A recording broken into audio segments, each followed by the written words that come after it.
Online classes में आप सभी का स्वागत है। 12th क्लास के अंदर कोऑर्डिनेशन केमिस्ट्री में आज हम करेंगे, नेक्स्ट टॉपिक है समावयवता। हमारा पूरा हो चुका है।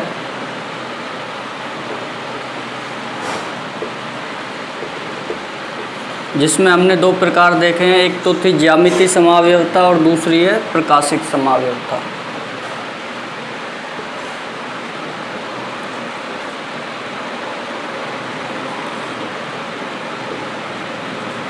जिसमें कि इसको हम समपक्ष विपक्ष भी कहते हैं, समपक्ष विपक्ष समावयवता। ठीक है, तो ज्यामितीय समावयवता कहे या समपक्ष विपक्ष समावयवता कहे, एक ही बात है जो हम कर चुके हैं। और ये दोनों के लिए होती है, समन्वय संख्या 4 के लिए भी और समन्वय संख्या 6 के लिए भी। ठीक है, दूसरी हमारी थी प्रकाशिक समावयवता।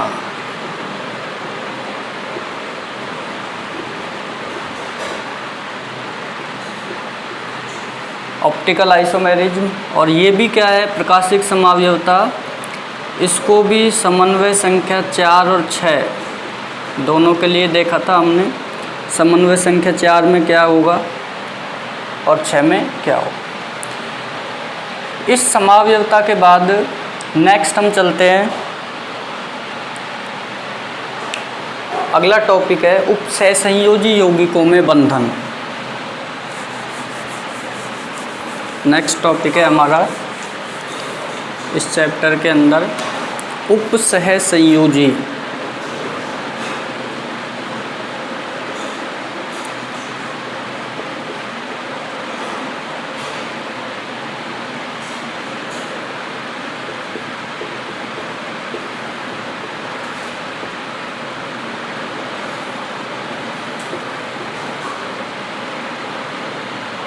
उपसहसंयोजी यौगिकों में बंधन। ठीक है, ये नेक्स्ट टॉपिक है हमारा कोऑर्डिनेशन केमिस्ट्री में, यानी जो कंपाउंड हमारा लेसन नंबर 9 है, ये जो चल रहा है लेसन नंबर 9 में उपसहसंयोजी यौगिकों में बंधन, बॉन्डिंग इन कोऑर्डिनेशन कंपाउंड। ठीक है, अब देखो उपसहसंयोजी यौगिकों में बंधन को समझाने के लिए वीबीटी सिद्धांत का प्रतिपादन किया गया। संयोजकता बंध सिद्धांत जिसको हम कहते हैं, संयोजकता बंध सिद्धांत, जिसको हम इन शॉर्ट वीबीटी कहते हैं, बैलेंस बॉन्ड थ्योरी। वीबीटी की फुल फॉर्म हो जाएगी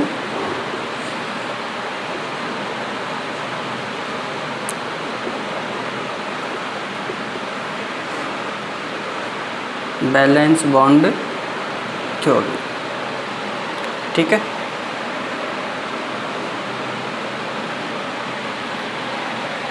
संयोजकता बंध सिद्धांत के आधार पर हम उपसहसंयोजी यौगिकों में बंधन को समझेंगे, जिसको कि हम वैलेंस बॉन्ड थ्योरी या शॉर्ट में हम इसको वीबीटी भी कहते हैं, वीबीटी सिद्धांत या संयोजकता बंध सिद्धांत। ठीक है, अब इसके अंदर देखो ये जो सिद्धांत है संयोजकता बंध सिद्धांत, इस सिद्धांत को पॉलिंग के द्वारा प्रतिपादित किया गया। पॉलिंग नामक एक साइंटिस्ट था। ठीक है, पॉलिंग के द्वारा इसको क्या है, प्रतिपादित किया गया।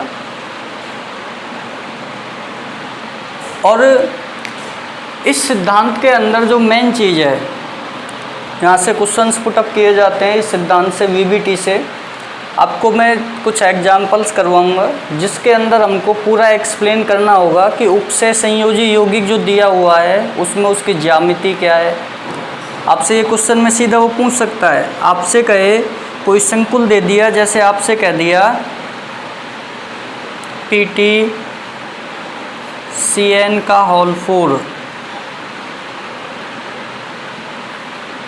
-2, ये उदाहरण दे दिया आपको एग्जाम के अंदर। इस तरह क्वेश्चन 2018 में पूछा गया है, एक कंप्लीट 2 नंबर में क्वेश्चन पूछा गया है, बड़ा क्वेश्चन था। आपसे कह सकता है इस तरह का एग्जाम्पल देके कि केंद्रीय धातु सेंट्रल में एटम का ऑक्सीकरण अंक बताइए। दूसरा आपसे कह सकता है समन्वय संख्या बताइए केंद्रीय धातु की। तीसरा आपसे कह सकता है केंद्रीय धातु का संकरण बताइए, ठीक है। चौथा आपसे वो कह सकता है कि केंद्रीय धातु जो है, ये जो संकुल है जो यौगिक है, इसकी ज्यामिति क्या होगी, क्या होगी, इसकी ज्यामिति क्या होगी। इसके अलावा आपसे वो कह सकता है कि जो संकुल दिया हुआ है, जो संकुल दिया हुआ है ये कैसा होगा, इसकी चुंबकीय प्रवृत्ति बताइए, ये अनुचुंबकीय है या पृथुचुंबकीय है। तो इस तरह से आपसे 2-3 नंबर में एक क्वेश्चन पूछ सकता है और प्रत्येक जो मार्किंग है वो 1/2 की हो जाएगी। तो 1, 2, 2.5 और एक और कोई भी पॉइंट लगा देगा वो यहाँ पर इसी कॉम्प्लेक्स से संबंधित। तो आपको फिर ये सारी चीज़ें निकालना सीखनी है और वो वीबीटी के अंदर ही होती हैं। किसके अंदर? वीबीटी के अंदर। चलो देखते हैं।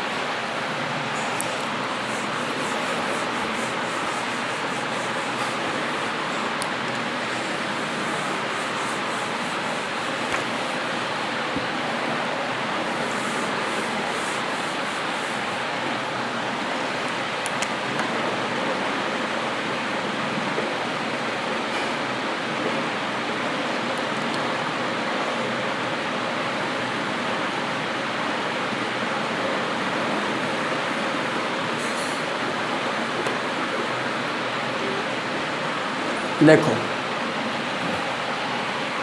वीबीटी को समझने के लिए इसके कुछ पहले मेन पॉइंट्स हैं, उनको देख लेते हैं, मूल बिंदु हैं। सबसे पहली बात कि जो संकुल यौगिक दिया हुआ है या उपसय संयोजी यौगिक जो दिया हुआ है, उसमें जो केंद्रीय धातु है उसके पास रिक्त कक्षक उपस्थित होंगे या होने चाहिए। रिक्त कक्षक, और रिक्त कक्षक आपके क्या है? एस हो सकता है, पी हो सकता है या डी हो सकता है, कोई भी हो सकता है एस पी डी में से। रिक्त कक्षक जो हैं वो होने चाहिए, क्योंकि जब रिक्त कक्षक होंगे तभी लिगैंड के द्वारा इलेक्ट्रॉन युग्म ग्रहण किया जाएगा, ठीक है। दूसरा यहाँ पर आपको ये देखना है कि ये जो रिक्त कक्षक हैं ये लिगैंड के कक्षकों के साथ या लिगैंड के भरे हुए कक्षकों के साथ क्या करते हैं? अतिव्यापन करते हैं। क्या करते हैं? अतिव्यापन, जिससे संकृत कक्षक बनते हैं।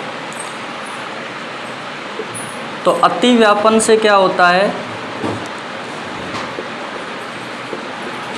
संकृत कक्षकों का निर्माण होता है, ठीक है। नेक्स्ट पॉइंट, ये जो वीबीटी सिद्धांत है, ये सिद्धांत इसके अंदर जो आपको संकुल दिया हुआ है, जो संकरण आता है, उसके अंदर जो संकरण के प्रकार हैं, एक तो हो सकता है DsP2 संकरण, DsP2 संकरण हो सकता है, या इसके ऑब्लिक में sp3 संकरण हो सकता है। तो देखो, DsP2 संकरण जब होता है तो ज्यामिति जो है वो वर्ग समतली होती है, और यदि sp3 संकरण होता है तो ज्यामिति जो है वो आपकी चतुष्फलकीय होती है। कैसी होती है? चतुष्फलकीय होती है, ठीक है।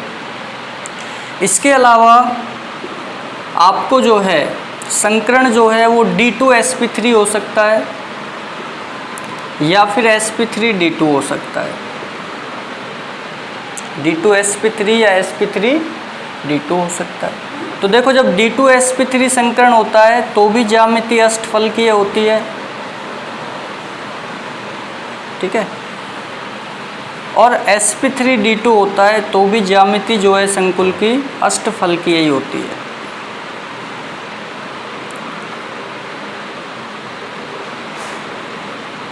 कैसी होती है? अष्टफलकीय। तो विशेष ध्यान आपको यहाँ रखना है DsP2 या sp3 में। हम दोनों के एग्जाम्पल समझेंगे। एक ऐसा संकुल लेंगे जिसमें DsP2 संकरण है, एक ऐसा लेंगे जिसमें sp3 संकरण है। इसके अंदर भी एक एग्जाम्पल D2sp3 संकरण का लेकर समझेंगे और एक एग्जाम्पल sp3D2 संकरण का लेकर समझेंगे, ठीक है। तो देखो, जब आंतरिक डी कक्षक काम आता है, आंतरिक डी कक्षक काम आता है तो उसको हम कहते हैं निम्न चक्रण संकुल बनता है। कैसा होता है? निम्न चक्रण संकुल। ठीक है। और जब बाह्य डी कक्षक का काम होता है, आंतरिक डी कक्षक तो ये होगा, और जब बाह्य डी कक्षक का होता है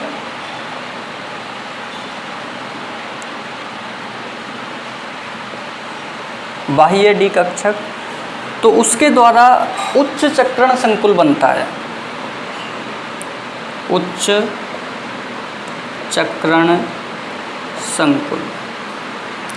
इन दोनों का पब्लिक में दूसरा नाम भी लिख सकते हो। निम्न को हम कहेंगे आंतरिक चक्रण संकुल और बाह्य को हम कहेंगे उच्च को, यानी कि बाह्य चक्रण संकुल।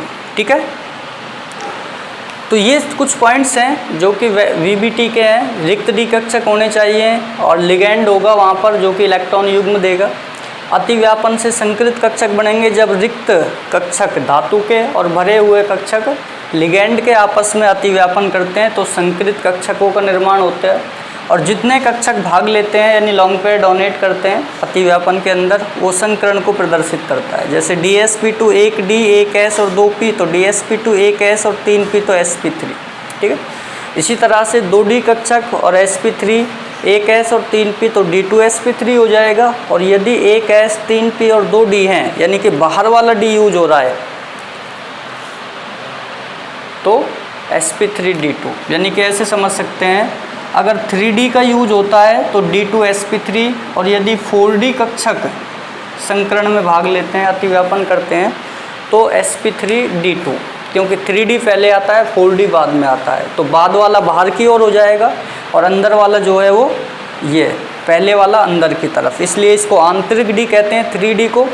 और जो बाह्य D है ये 4D होता है क्योंकि 4D 3D के बाद में आता है आगे की तरफ। ठीक है। अब देखो, अब हम एग्जाम्पल से समझते हैं कि किस तरह से क्वेश्चंस यहाँ से पूछे जाते हैं।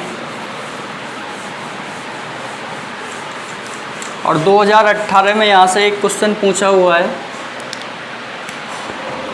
आपको सपोज एक क्वेश्चन दे दिया, एक तरह से मैं एग्जाम्पल के तौर पे ले रहा हूँ।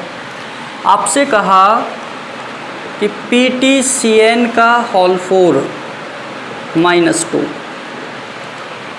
PTCN का होल 4 -2 संकुल यौगिक या उपसय संयोजी यौगिक की विस्तार से व्याख्या कीजिए।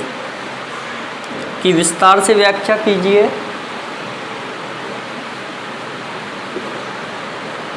संकुल की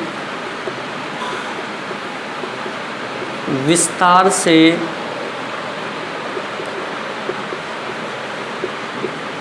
व्याख्या कीजिए। या आपसे कहे कि इस संकुल में केंद्रीय धातु का ऑक्सीकरण अंक, समन्वय संख्या Cn, संकरण, चुंबकीय प्रवृत्ति,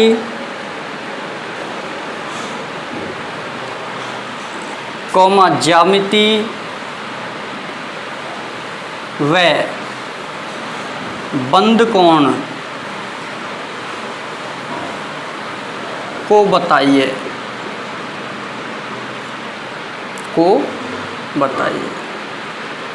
तो नीचे जो लिखा हुआ है इस तरह का 2018 में क्वेश्चन पुटअप किया था। एक संकुल यौगिक दिया था जो अभी हम बाद में देखेंगे। समन्वय संख्या 6 होती है, वहाँ पर COF6 दिया था वहाँ पे -3 कॉम्प्लेक्स के रूप में। यानी इस संकुल की जगह ये दिया था COF6 -3 संकुल में, इस संकुल था इसकी जगह COF6 -3 संकुल में केंद्रीय धातु का ऑक्सीकरण अंक, ऑक्सीडेशन स्टेट, समन्वय संख्या, संकरण, चुंबकीय प्रवृत्ति, ज्यामिति, बंध कोण, और एक लास्ट पॉइंट और बचता है इससे संबंधित संकुलों से। आपसे वो कह सकता है कि चुंबकीय आघूर्ण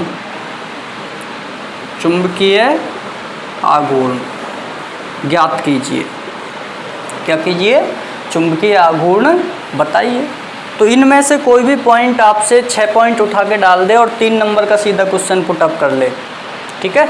1 2 3 4 5 6 इनमें से कोई भी एक हटा के चुंबकीय आघूर्ण लगा दे या चुंबकीय प्रवृत्ति हटा के ये लगा दे, ठीक है। तो फिर आपको क्या करना है, सबसे पहला काम, इस तरह से यदि क्वेश्चन पुटअप करता है और यहाँ से इसी तरह से पूछता है, अगर वीबीटी से सिद्धांत से क्वेश्चन आता है, तो सबसे पहले आपको क्या करना है, ऑक्सीकरण अंक निकालना है। क्या करना है? ऑक्सीकरण अंक। तो देखो प्लेटिनम का ऑक्सीकरण अंक निकालना है, संकुलों का निकालना सीख रखा है। Cn जो है -1 होता है, तो 4 Cn है। x minus 4 is equal to -2 हो जाएगा। तो क्या हो जाएगा, x, ये 4 उधर जाएगा, प्लस का हो जाएगा, x इज इक्वल टू 4 - 2, इसका मतलब +2। इसका ऑक्सीडेशन नंबर हो गया हमारे पास +2। क्लियर है? हमारा पहला पॉइंट हो चुका है, ऑक्सीकरण अंक आधा नंबर का हो गया।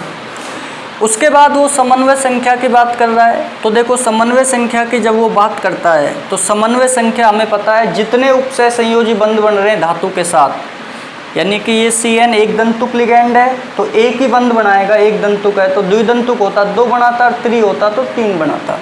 तो यहाँ पर एक Cn एक उपसय संयोजी बंध बना रहा है, तो 4 कितने बनाएंगे, 4। तो यहाँ पर समन्वय संख्या क्या हो जाएगी प्लेटिनम की, 4। दूसरा क्वेश्चन सॉल्व हो गया हमारा। तीसरा वो कह रहा है संकरण बताइए। क्या बताइए? संकरण। अब देखो संकरण, चुंबकीय प्रवृत्ति, ज्यामिति, बंध कोण और चुंबकीय आघूर्ण, ये सारी चीज़ें करने के लिए हमें थोड़ा विस्तार में जाना पड़ेगा, अंदर जाना पड़ेगा।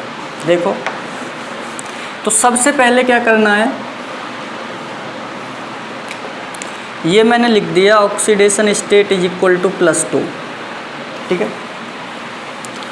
अब आपको सबसे पहले जो है, ये जो प्लेटिनम है, इसका क्या है, आपको थोड़ा सा याद रखने में दिक्कत आएगी। क्या? इसको याद रखने में आपको दिक्कत ये आएगी कि इसका जब विन्यास निकालेंगे तो मिस्टेक हो सकती है, ठीक है, क्योंकि प्लेटिनम जो है बहुत ज़्यादा एटॉमिक नंबर पर पहुंच जाता है। तो इसको हम रिप्लेस कर देते हैं एक ऐसे केंद्रीय धातु से जिसका विन्यास हम आसानी से याद रख सकते हैं, निकेल, Ni को इजीली याद रखा जा सकता है। तो यहाँ निकेल अभी भी +2 में ही है, कोई फ़र्क नहीं पड़ेगा। तो सबसे पहले आपको क्या करना है, निकेल होता है 28 एटॉमिक नंबर होता है। इसका विन्यास जो होता है वो क्या होगा, मैं यहाँ लिख देता हूँ, आर्गन 18 हो गया। 18 के बाद आपको क्या है, 10 और भरने, 18 10 28। तो यहाँ पर हम क्या लिखेंगे, 3d8 4s2। 18 आर्गन का हो गया, 18 और 8 कितने हो गए, 26 और 2 28। तो ये एक कंप्लीट कन्फिग्रेशन हो गया निकेल का। लेकिन हमें निकेल +2 में चाहिए, ये तो सामान्य में हो गया, उदासीन अवस्था में निकेल पर कोई आवेश नहीं है प्लस माइनस। लेकिन यहाँ इस संकुल के अंदर निकेल पर +2 है, तो हम इसको +2 में बदलेंगे तो ये आउटर सेल के 2 इलेक्ट्रॉन बाहर निकल जाएंगे। तो निकेल अब कैसा हो जाएगा, Ni +2 में इसका जो विन्यास है वो हो जाएगा आर्गन 3d8। 2 इलेक्ट्रॉन बाहर निकल गए, त्याग दिए इसने, +2 में आ गया निकेल जो है, ठीक है। क्योंकि इस संकुल में +2 है तो हमें +2 में ही उसका विन्यास लिखना है, ठीक। अब देखो इसको क्या करना है, d ऑर्बिटल में मैं यहाँ पर जनरल स्टेट लिख देता हूँ Gs। सामान्य अवस्था में विन्यास +2 का ये होगा। तो यहाँ पर हम क्या करते हैं, d ऑर्बिटल बना लेते हैं।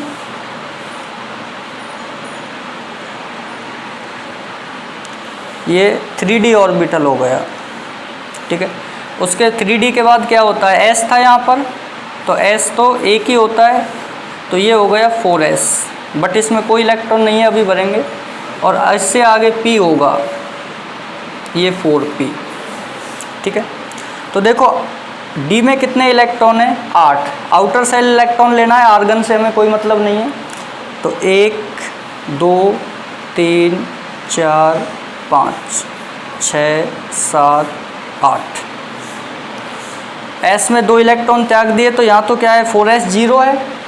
4s क्या है, 0 है यहाँ पर भाई। 4s में एक भी इलेक्ट्रॉन नहीं है तो खाली पड़ा हुआ है, 4s 0 है। तो यहाँ पर ये हमने क्या कर दिया, कक्षकों के रूप में इलेक्ट्रॉन्स भर दिए, d ऑर्बिट 3d में भर दिए 8 इलेक्ट्रॉन। अब हम क्या करते हैं, अब हमें यहाँ ये करने के बाद जनरल स्टेट, इसके बाद हमें संकुल पर ध्यान देना है और हमें देखना है लिगेंड कैसा है, प्रबल लिगेंड है या दुर्बल लिगेंड है। ठीक है, तो देखो CN जो है वो प्रबल लिगेंड की श्रेणी में आता है। किस में आता है, प्रबल लिगेंड की श्रेणी में। ये VBT ने नहीं बताया था, मैं CFT के बेस पर आपको बता रहा हूँ, जो कि आगे सिद्धांत आएगा। तो इसकी कमी में भी देखेंगे, ये कमी भी है इसकी VBT की, इस चीज़ को ये नहीं बता सका VBT जो है कि यहाँ पर ये युग्मन जो है कैसे होता है। ठीक है, तो देखो यहाँ पर दूसरा जब हम देखते हैं, ये एक प्रबल लिगेंड है। अभी आपको सिर्फ ध्यान रख लेना है, क्योंकि मैं बता रहा हूँ आगे जब CFT पढ़ेंगे तो वहाँ मैं आपको कुछ लिगेंड्स एक श्रेणी बना के बताऊँगा कि कौन प्रबल है और कौन दुर्बल है। अभी सिर्फ इतना याद रखना है, CN जो है वो प्रबल लिगेंड है। ठीक है, अब देखो यहाँ पर फिर से हम बनाते हैं,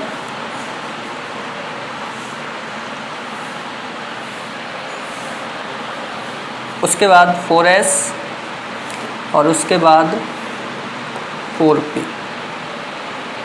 ठीक है, देखो यहाँ पर क्या है, प्रबल लिगेंड है तो युग्मन हो जाएगा इलेक्ट्रॉन्स का। तो यहाँ पर देखो 1 2 3 4, तो ये तो पहले युग्मित हैं 3, तो ये चौथे जो 2 इलेक्ट्रॉन है ये भी इसमें आ जाएगा और इसके साथ युग्म के रूप में हो जाएगा, एक खाली कर देगा। क्या कर देगा, इसको खाली कर देगा।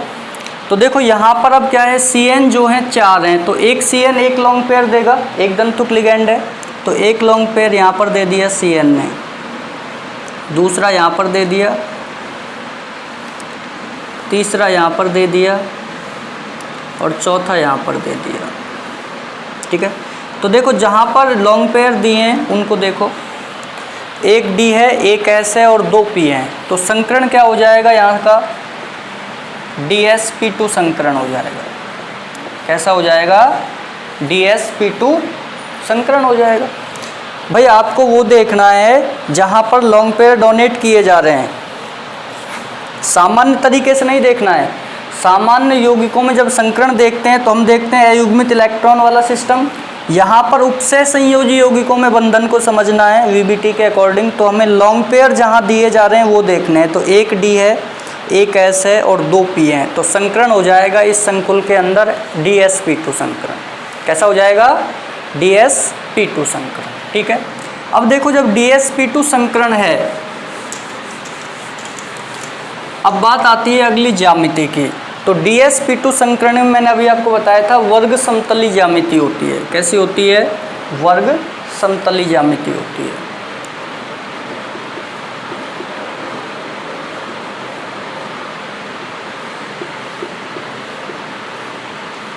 ठीक है, और वर्ग समतली कैसी होती है, देखो Ni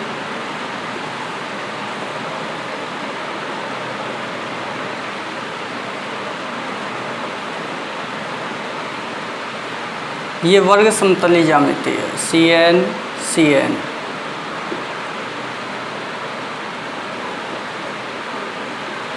ठीक है, और इस पर -2 है, तो इस पूरे को आप कोष्टक में लेकर ऊपर -2 लगा देंगे, तो ये वर्ग समतली ज्यामिति हो जाएगी। ठीक है, अगर यहाँ पर बंद कोण की बात की जाए, अगला पॉइंट जो हमसे पूछ रहा था बंद कोण, तो देखो बंद कोण की बात करेंगे तो 4 यहाँ पर भाग हैं, तो ये क्या है, पूरा सिस्टम जो है 360 होता है कंप्लीट राउंड, तो ये हो जाएगा 90 डिग्री। बंद कोण जो है वो 90 डिग्री का होगा। अगला आपसे पूछा गया था क्वेश्चन के अंदर बंद कोण के बाद कि इसकी चुंबकीय प्रवृत्ति कैसी होगी, तो देखो चुंबकीय प्रवृत्ति यहाँ देखनी है आपको, इसको हम ES भी कह सकते हैं। जब लिगेंड को देखकर संकरण जहाँ पर लिखा होता है, यहाँ देखना है अगर इनमें से कहीं भी अयुग्मित इलेक्ट्रॉन उपस्थित है, जैसे यहाँ पर ये अयुग्मित है, तो यहाँ नहीं देखना है, नीचे वाला देखना है। अगर यहाँ अयुग्मित इलेक्ट्रॉन है तो अनुचुंबकीय हो जाएगा, और यदि सारे इलेक्ट्रॉन युग्म में है तो प्रतिचुंबकीय है। तो देखो सारे यहाँ पर युग्मित हैं, तो इसकी चुंबकीय प्रवृत्ति हो जाएगी प्रतिचुंबकीय, प्रतिचुंबकीय। ठीक है, क्योंकि सब युग्मित अवस्था में आपको ES पर फोकस करना है, GS नहीं देखना है जब चुंबकीय प्रवृत्ति की बात आए। ठीक, प्रतिचुंबकीय हो जाएगा। उसके बाद लास्ट पॉइंट हमारा था चुंबकीय आघूर्ण। चुंबकीय आघूर्ण, तो देखो चुंबकीय आघूर्ण जो है उसको ज्ञात करना, सूत्र और किस तरह से याद रखना है वो मैं आपको भी CFT में सिखाऊंगा। अभी फ़िलहाल आपको याद रख लेना है इसका जो चुंबकीय आघूर्ण है वो शून्य होता है। क्या होता है? शून्य होता है, क्योंकि यहाँ पर एक भी अयुग्मित इलेक्ट्रॉन नहीं है। क्योंकि सूत्र जो है चुंबकीय आघूर्ण निकालने का वो ये है √n+2, जिसके अंदर n जो है अयुग्मित इलेक्ट्रॉन है, n = अयुग्मित इलेक्ट्रॉन। ठीक है, तो यहाँ पर चुंबकीय आघूर्ण शून्य हो जाएगा इसका। ठीक, तो हमने जितने भी क्वेश्चन उसमें आए थे वो सारे देख लिए हैं। सबसे पहले हमने देखा ऑक्सीकरण अंक, उसके बाद हमने देखा जो समन्वय संख्या है Cn = वो 4 है इसकी। तीसरा क्वेश्चन था संकरण क्या होगा, DsP2 संकरण होगा। चौथा क्वेश्चन था इसकी ज्यामिति क्या होगी, वर्ग समतली ज्यामिति है। कैसी होती है, ये बनी हुई है सामने वर्ग के रूप में समतल। उसके बाद था बंद कोण क्या होगा, तो 90 डिग्री इसका बंद कोण हो जाएगा, क्योंकि एक कंप्लीट राउंड जो होता है वो 360 डिग्री का होता है। तो 360 को 4 भागों में बांट दो, तो 4 भागों में बांटेंगे तो 90 डिग्री आ जाएगा। ठीक है, उसके बाद अगला पॉइंट था हमारा इसकी चुंबकीय प्रवृत्ति। तो हमने कहा यहाँ पर एक भी अयुग्मित इलेक्ट्रॉन नहीं है इसकी एक्साइटेड स्टेट में, जहाँ संकरण बताया जाता है उसको देखना है, तो ये प्रतिचुंबकीय हो जाएगा। और चुंबकीय आघूर्ण इस संकुल का 0 होगा, क्योंकि यहाँ पर सभी इलेक्ट्रॉन युग्मित अवस्था में है, अर्थात एक भी अयुग्मित इलेक्ट्रॉन नहीं है। ठीक है, तो इस तरह से हमें एक क्वेश्चन जो है पूरा पुटअप करना होता है। अब इसमें से वो कोई भी चीज़ दे सकता है, आपसे सिंपली कह दे ऑक्सीकरण अंक और Cn बताइए समन्वय संख्या। अगर आपसे वो संकरण की बात करता है, बंद कोण की बात करता है, ज्यामिति की करता है, चुंबकीय प्रवृत्ति की करता है या चुंबकीय आघूर्ण की करता है, तो फिर आपको इलेक्ट्रॉनिक विन्यास लिखना होगा, कक्षक के रूप में GS ES बताना होगा, और फिर जाकर हम इस संकरण के आधार पर बताएंगे ज्यामिति कैसी होगी, वर्ग समतल। ठीक है, कल हम देखेंगे चतुष्फलकीय ज्यामिति के अंदर किस तरह से क्वेश्चन पुटअप होता है।